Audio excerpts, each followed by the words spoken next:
Tras los años fundacionales de Stan Lee, Jack Kirby y Don Heck entre 1963 y 1966, el novato Roy Thomas aterrizó en la serie de los Vengadores para confeccionar, junto al grandioso John Buscema, una de las colecciones más exitosas de los primeros años de Marvel Comics. Con el tiempo, la ambición de estos autores terminó derivando en la creación de grandes arcos argumentales que reunían a la gran mayoría de personajes vistos hasta entonces en la editorial. Cada historia parecía querer abarcar más y más, hasta que en pleno cambio de década los héroes más poderosos de la Tierra protagonizaron uno de los cómics más importantes de la historia de la ciencia ficción, durante la épica guerra Kree-Skrull, con la brillante colaboración de Neal Adams y Sal Buscema. El éxito de este nuevo gran relato, convertido en un clásico instantáneo, situó a los Vengadores en un lugar privilegiado dentro del panteón de colecciones del universo Marvel. La mayoría de estas se veían directamente afectadas por lo acontecido entre las páginas de cada cómic de The Avengers, que terminó transformándose, por ende, en un gran título crossover para la compañía. Y tras el éxito cosechado, como ya ocurrió en su día con los Cuatro Fantásticos, los lectores y también sus autores debían preguntarse: ¿y ahora qué? El camino para seguir solo tenía dos direcciones: o verse abrumados por tanta trama paralela y sucumbir al refrán de quien mucho abarca poco aprieta, o alcanzar la inmortalidad en el noveno arte y aferrarse a la grandeza. Y para poder averiguarlo nos introduciremos en una serie de conflictos, batallas y contiendas a través del continuo espacio-tiempo junto a los Vengadores, que como colofón a esta nueva etapa deberán hacer frente a uno de sus más peligrosos y complejos contrincantes, en las guerras del omnipresente Kang y su búsqueda de la Madonna Celestial.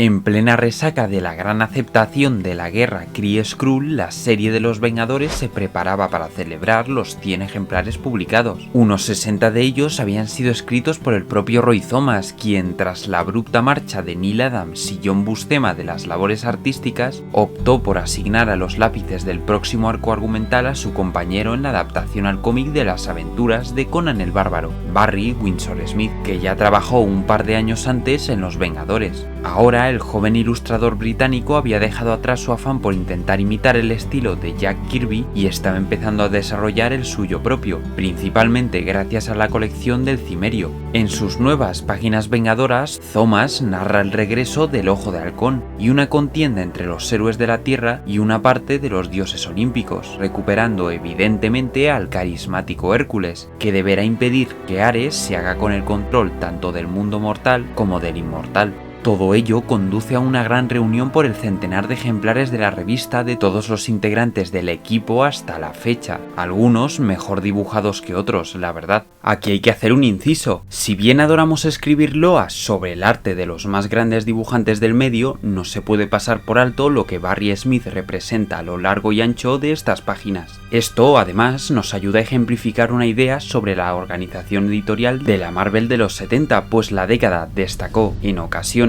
por una desatención puntual de la calidad del contenido gráfico. Bien, hay momentos en los que el artista brilla, otros en los que está bien, otros muchos en los que se defiende, y luego existen varias viñetas imperdonables para los estándares de Marvel Comics Group. Debe de ser muy difícil trabajar en los lápices de una colección que está inmediatamente precedida por ilustres autores del Monte Rushmore del cómic de superhéroes como lo son Neal Adams y John Buscema, pero no por ello un cómic profesional de una editorial que se acostumbró durante una década a una calidad excelsa debió de haber hecho la vista gorda con el bueno de Smith, que funcionaba en su serie de Conan, pero aquí no, en absoluto. Es evidente que para muchos otros en su día tampoco lo hizo. Es bastante probable que para Stan Lee o Roy Thomas tampoco funcionara, pues durante las próximas entregas Barry Smith no volvió a dibujar a los Vengadores en ningún momento. Volvían a atisbarse cambios en el horizonte de la colección, tal vez uno de los más importantes de su historia. Después de escribir a petición de su ayudante Chris Claremont el regreso de los Centinelas junto a Rich Buckler, Roy Thomas fue ascendido al puesto de editor jefe cuando Stan Lee pasó a convertirse en el jefazo de la Casa de las Ideas. Al poco después, Roy comprendió que tenía demasiado trabajo que hacer y que no iba a ser capaz de mantener el ritmo de escribir varias colecciones mensuales. Esto le llevó a tomar una de las decisiones más duras de su carrera, a la vez que satisfactoria: abandonar la colección de los Vengadores. Dura porque fue la serie por la que se convirtió en una de las mayores leyendas del medio, pero satisfactorias porque su trabajo durante años fue realmente excelente. Además, tenía claro a quién debía pasar el testigo. Steve Englehart venía de haber hecho una gran labor con las aventuras del Capitán América y era un gran fan de la serie vengadora. Por ello, integrarse como guionista de los héroes más poderosos de la Tierra no fue muy complicado. Aunque en sus primeros guiones parecía querer seguir al dedillo la forma de narrar de Roy, pronto Steve consiguió establecer su impronta más personal al desarrollo de los personajes. Decidió recoger ciertas semillas argumentales que Thomas había plantado alrededor del romance entre Wanda y Visión, y lo explotó al máximo, convirtiéndolos en el foco principal de los meses venideros. Por aquel entonces, la colección de los Vengadores se vio invadida por una nueva faceta reivindicativa y más crítica que nunca con diversos aspectos de la sociedad norteamericana. Englehart y Don Heck, que regresaba a los lápices de una de sus mejores series en Marvel, presentaron junto a Bob Brown un conflicto entre Pantera Negra y el movimiento político radical de los Panteras Negras, para solucionar de una vez por todas la controversia del nombre del rey de Wakanda, y posteriormente retomaron el miedo a los mutantes y lo diferente con la revelación pública de la relación entre la Bruja Escarlata y el androide sintetizoide. Paralelamente, Steve Englehart llevaba meses escribiendo una nueva colección, Los Defensores. Este disfuncional supergrupo nació de la cancelación de las colecciones de algunos personajes como Doctor Extraño o Estela Plateada, que esporádicamente comenzaron a aparecer en las series de El Increíble Hulk o Namor, el hombre submarino. Las aventuras de estos cuatro sirvieron como vertedero narrativo para concluir ciertos huecos argumentales de otros títulos de la editorial. Englehart aprovechó para incluir tramas con los personajes que podrían sobrar en Los Vengadores, como el Caballero Negro, cuyo paradero terminó de cerrar la Guerra del Olimpo al relacionar su desaparición con la Encantadora y el regreso de Valkyria y la aparición de un Ojo de Halcón que acababa de abandonar las filas vengadoras con el fin de labrarse su propia fama. Una de las mayores y mejores virtudes del nuevo guionista es que había crecido siendo ya un asiduo lector del universo Marvel y podría llegar a decirse que era todo un fricazo marvelita. Sabía lo que hacía grandes a las historias de la Casa de las Ideas y conocía lo que quería el público: ver a sus personajes favoritos reunidos. Por tanto, casi más como fan que como profesional, Steve propuso un gran evento durante el verano de 1973, que intercalara tramas entre la nueva serie de los Defensores y el ascendente título Vengador. Durante la guerra Vengadores-Defensores, el lector pudo deleitarse con una multitud de combates e interacciones entre algunos de los más carismáticos héroes Marvel, que entraron en conflicto por culpa de un plan urdido por Dormammu y Loki como venganza contra el maestro de las artes místicas. Inesperadamente, la encargada de detener la contienda fue la Bruja Escarlata, que comenzaba a atisbarse como uno de los personajes más poderosos de toda la línea editorial. En este punto, Englehart decide, tras la boda de Mercurio y la inhumana Crystal, que la bruja y niñera de Franklin Richards, Agatha Harkness, se convierta en la maestra de las artes paganas de la brujería arcana, explotando el potencial de Wanda Maximoff como ningún otro escritor se había atrevido a descubrir antes. Aquí podríamos detenernos varios minutos en analizar el desarrollo de la mutante, pero preferimos reservarlo para abordarlo en un futuro episodio íntegramente sobre ella y la Visión. Ahora toca apuntar que la Brujita no fue la única mujer que comenzó a suscitar un gran interés en el equipo, pues si hay un personaje que ilustre de mejor manera la forma en la que Steve Englehart cambió para siempre el modo de concebir la colección que hoy nos atañe, es Mantis y los misterios que la rodean. Poco antes del cruce contra el disfuncional equipo de los Defensores, los Vengadores reincorporaron a sus filas a un viejo conocido, el espadachín, maestro de Ojo de Halcón y viejo rival que en su época de ladrón de poca monta intentó infiltrarse en las filas del equipo, logrando ser aceptado brevemente como integrante de la segunda alineación liderada por el Capitán América. Y como siempre anuncia una de las máximas de los héroes más poderosos de la Tierra, una vez Vengador, siempre Vengador. El regreso del espadachín fue instado por su novia Mantis, a quien había conocido como camarera en Vietnam, pero había una aura misteriosa alrededor de la oriental que ni el propio guionista conocía en el momento de su creación, aunque poco a poco pareció vislumbrarlo todo.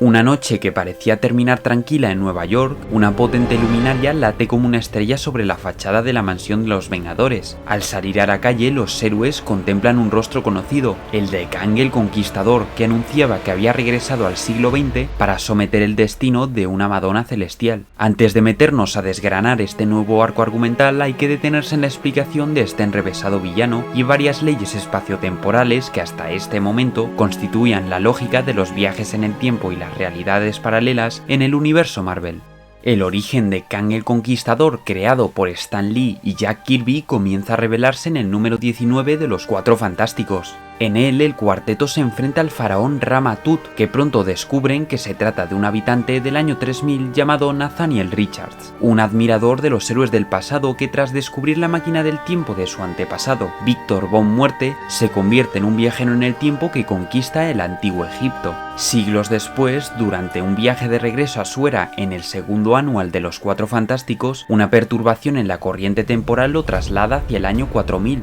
donde la Tierra vive una guerra continua que Nathaniel, bajo el nombre de Kang, que aparece por primera vez en The Avengers número 8, aprovecha para dominar el mundo y formar un imperio a través del tiempo, con el fin de impresionar a la bella Rabona, la princesa del único mundo que Kang es incapaz de aplacar, como se pudo saber en los números 23 y 24 de la serie Vengadora, donde la amada del Conquistador es brutalmente asesinada por un insurgente del imperio temporal de Nathaniel. El propio amo del tiempo forzó al equipo años después a combatir en su nombre en un ajedrez cósmico contra el Gran Maestro. Si los elegidos de Kang vencían al Escuadrón Supremo, un grupo de héroes de una tierra alternativa, la ludópata deidad, le otorgaría poderes de resurrección, pero el plan se terminó torciendo y los héroes del siglo XX detuvieron de nuevo al peligroso enemigo viajero del tiempo. Detengámonos ahora en el concepto del tiempo en Marvel, pues al contrario que en DC Comics por aquel entonces, donde Gardner Fox estableció una división entre tierras paralelas para explicar el sin dios antológico que era la continuidad de Zeita, el universo de la Casa de las Ideas será siempre lineal, a excepción de los eventos con Kang y sus variantes que estamos diseccionando ahora mismo. Prestad atención porque esto será importante en futuros capítulos. Acabamos de ver cómo el Gran Maestro alteró la línea del tiempo principal para crear al Escuadrón Supremo. Bien, pues en el ejemplar 101 de los Vengadores, Roy Thomas explicó mediante un diálogo del Vigilante que el flujo temporal no es como el caudal de un río, sino que se asemejaría a un árbol con infinitas ramificaciones, que en un punto regular componen el tejido principal de la realidad, que más tarde se bautizaría como el Universo 616, la Marvel tradicional que comenzó en 1939 y luego se retomaría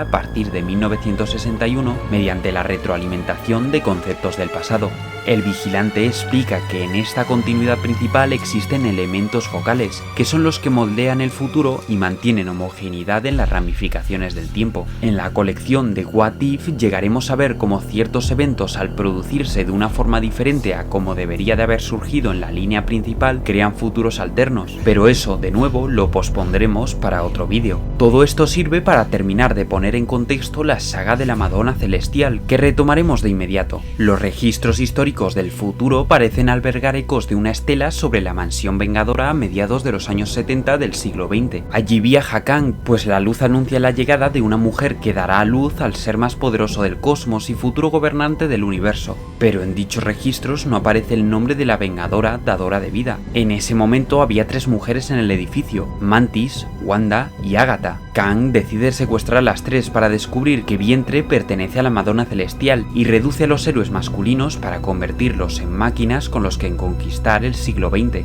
Para ello viaja mediante su esfera temporal a la antigua pirámide de Rama-Tut, que alberga en su interior un laboratorio que construyó cuando era faraón. En él analiza cada una de las mujeres mientras intenta conseguir descifrar quién será la madre del ser más poderoso del universo. A su vez, el espadachín, a quien había subestimado, consigue adentrarse en la construcción con la intención de retrasar la conclusión del experimento, pero por el camino se topa con un sarcófago que dentro contiene al mismísimo Rama-Tut. Pero ¿cómo va a ser esto posible si Kang ya era Rama antes de su actual identidad? Pues parece que el que se halla vivo en un sarcófago es una versión de este Kang, pero del futuro, que retomó su manto de faraón tras fracasar en su intento de concebir al hijo de la Madonna y regresó al antiguo Egipto para ser sepultado vivo y poder retener en la actualidad su propio intento. En un principio, el regente egipcio intenta evitar el contacto con su alter ego, pero la pelea es inevitable. Una pelea que él mismo ya vivió a través de los ojos de la Máscara Azul y que con los primeros golpes propinados a la vez que Ojo de Halcón y el espadachín salvan a sus compañeros, el tejido temporal comienza a resquebrajarse,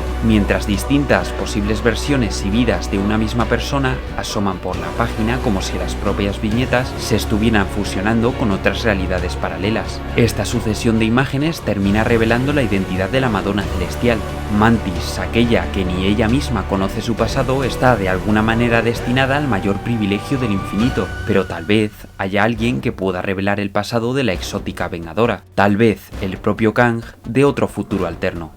En una de sus primeras aventuras, los héroes de la Tierra se enfrentaron al enigmático Immortus, que ahora reaparecía en la revista para ayudar a los Vengadores, no solo a detener a su versión pasada, sino que también tenía herramientas para que Visión, o sobre todo Mantis, conocieran su pasado. A la experta de las artes marciales, su padre líder del cártel del Zodíaco Libra le había revelado parte de su génesis. Hasta ese momento conocía que tras un ataque de los enviados de un mafioso de Vietnam, la pequeña Mantis acabó en un templo que fue fundado por desertores Kree. Estos llegaron al planeta Tierra tras una serie de acontecimientos que revelaron el origen de la rivalidad entre Krees y Skrulls, y la presentación de una nueva raza extraterrestre, los Kotati, inteligentes plantas que se aliaron con los Krees antibélicos que huyeron de los conflictos de su pueblo en busca de la iluminación. En su templo criaron y entrenaron a esta niña que estaba destinada a convertirse en la Madonna Celestial. En ese momento, Kang habita la misma sala en un castillo en el limbo del tiempo con sus versiones futuras, Immortus y Ramatut.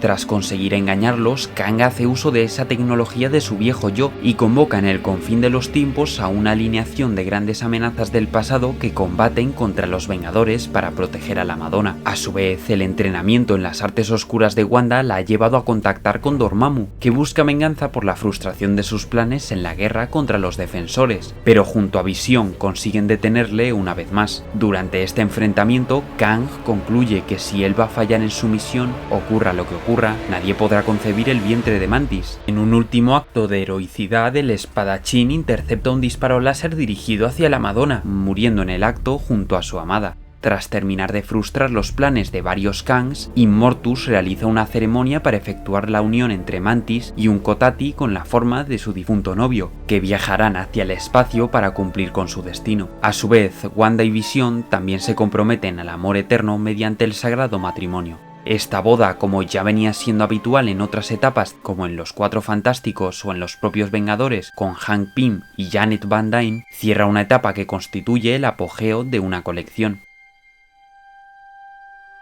Steve Englehart y sus colaboradores concretaron una de las mejores épocas para los héroes más poderosos de la Tierra y los estableció como el punto central de un universo Marvel que continuaba en expansión. A los Vengadores les quedaba aún mucho por vivir y muchos integrantes por ingresar, y tampoco sería la última vez que se topasen con el Amo del Tiempo.